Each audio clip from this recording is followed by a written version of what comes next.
But I realize now that guys don't say, who's your daddy? Now you guys are more woke, right? You're like, oh, who's your non-binary authority figure? And my guy friend was asking me the other day, what is the difference between mansplaining and just explaining, huh? I'm just fucking explaining. I said, oh, mansplaining is when a guy is explaining and the girl thinks he's ugly. I love how the girls laugh and the guys got a little sensitive. All right, ladies, when a guy's explaining shit to me, he's ugly, I'm like, shut the fuck up. But if he's hot, I'm like, oh, I don't know anything. Oh my God, what is Chinese New Year? You're so smart. That's why you're the assistant manager at Best Buy.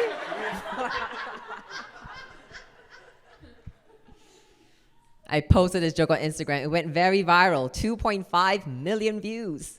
But then I had all these guys attacking me in the comments because they're ugly.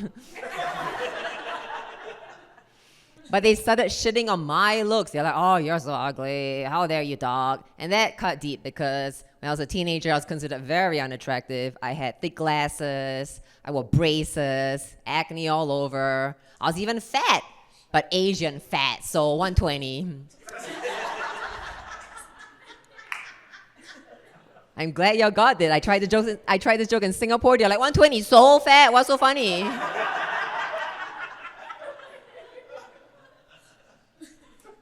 In high school, I was made to join a weight loss club called the Tough Club, TAF. It stands for Trim and Fit. TAF, that is fat spelled backwards.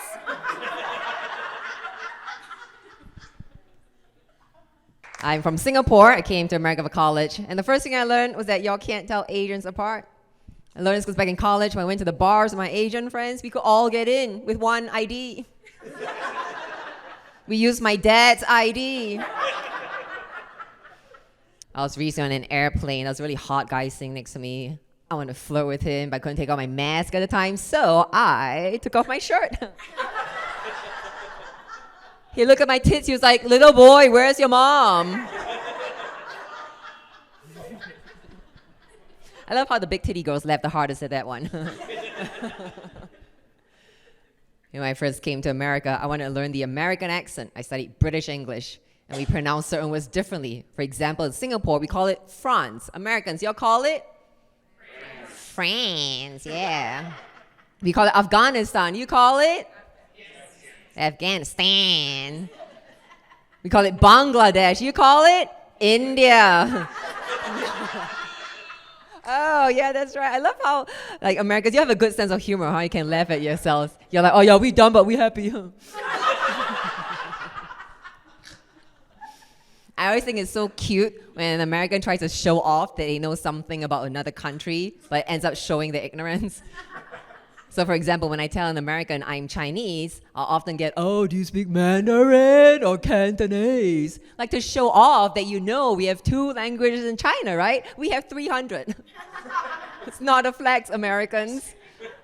Once I decided to try saying I was from a different Asian country, see what questions I get asked. I met this one dude, he was like, whoa, where are you from? I said, I'm from Korea. And he says, north or south? North Koreans can't just leave the country, Harold. What will a North Korean be doing here at Coachella? Most North Koreans don't even have passports. Isn't that crazy how similar they are to Americans? You see what I mean? Y'all can laugh at yourselves. It's very good. But sometimes I am the ignorant one, right? My first American boyfriend was a white guy. My mom didn't like he was a white guy, but he went to Harvard, so she was like, oh, okay, he's Asian adjacent.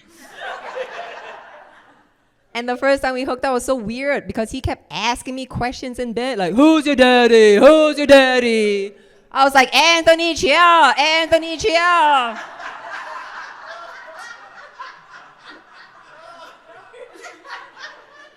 Why do you need to know my dad's name? Do you need him to find you an internship? And then my American friends had explained to me, oh my God, Jocelyn, you're so silly. the answer is supposed to be it's him. I was like, oh, you guys are fucked up. But the next time we hooked up, I was prepared. And I'm a straight A student. When I know the answer, I'm eager to give it.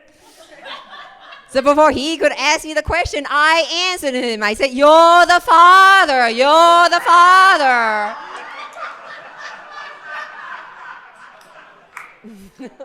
Oh my God, you just got PTSD? So cute, man. But I realize now that guys don't say, who's your daddy? Now you guys are more woke, right? You're like, oh, who's your non-binary authority figure? And we have to be like, they are.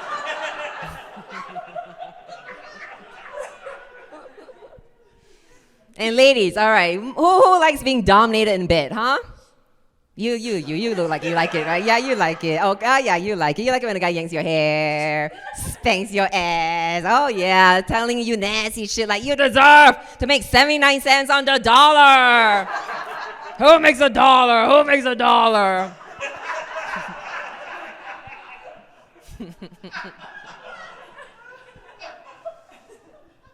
Who's in a relationship here? Clap it up. Oh, wow, like almost all of you. That's impressive. I can't stand it when I go on a date and the guy's like, hey, just so you know, I'm not looking for a relationship. Just got out of a relationship, but I'd be down for a hookup. I'm like, dude, that's like going in an interview and saying, just so you know, I'm not looking for a job. Just got out of a job, but I'd be down for a paycheck.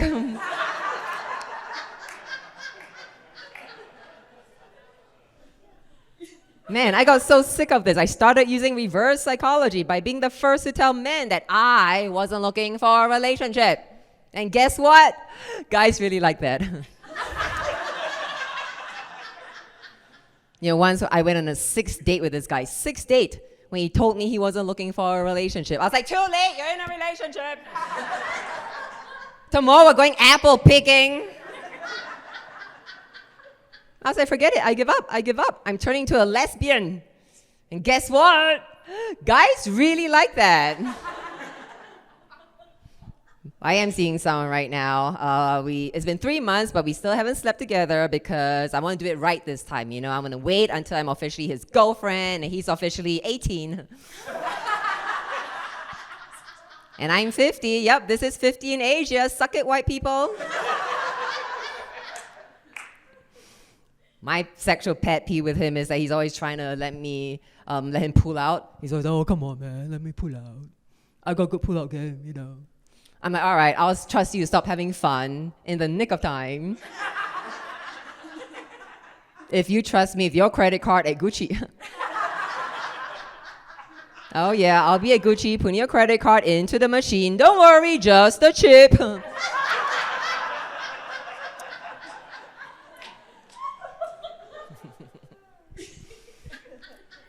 He was away on business for a couple of weeks, and I sent him a message saying, I miss you. Let me ask you this. When your significant other says, I miss you, what do you say back in return? I miss you too. Yeah, thank you, normal people. I send this guy, and I miss you. He sends me back, thumbs up. I was like, what are we going to do if I said, I love you, huh? Fist bump? But he did send me a sext while he was away. He's like, hey, babe, when I come back, I'm going to fuck you. And I'm going to make you come. So I sent him fingers crossed.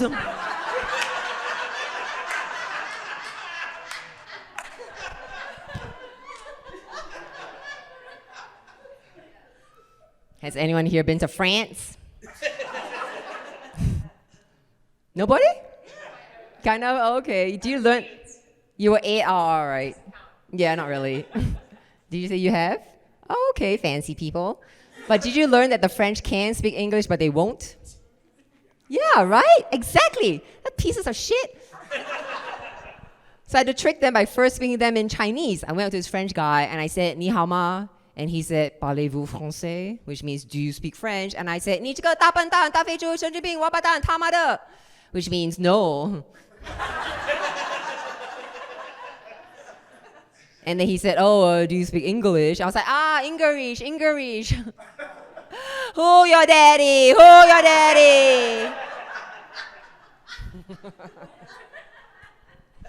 I do have this one girlfriend. She's a New Yorker, but every time she gets in trouble, she starts talking in a southern accent. One day we got pulled over by a cop, and she was like, oh my God, officer. Was I speeding? I was just trying to get home to my mama. Oh, she's so sick. In the back seat is my homemade soup. I was like, bitch, in the back seat is weed. But it worked. The cop let her off. I was like, oh, cops like accents. So next time I got pulled over, I spoke to the cop in Chinese. I was like, and he said, nice try. I know you speak English. I seen you on TV. I was like, oh, sucks to be famous. I know you're like, I've never seen you. But then he let me go because he turned out to be a fan, of Jackie Chan. One time after a show, this guy came out to me. He said, hey, comedian, I want you to dominate me in the bedroom, man. I want you to torture me and make me suffer. I was like, what the fuck? So we're in the bedroom. I untied his tie, and I tied his left hand to the bedpost. I took out his belt. I tied his right hand to the bedpost. I took a pair of panties, and I gagged his mouth. And then I leaned in his ear, and I said, oh my God, let me tell you about my day. He was like, oh.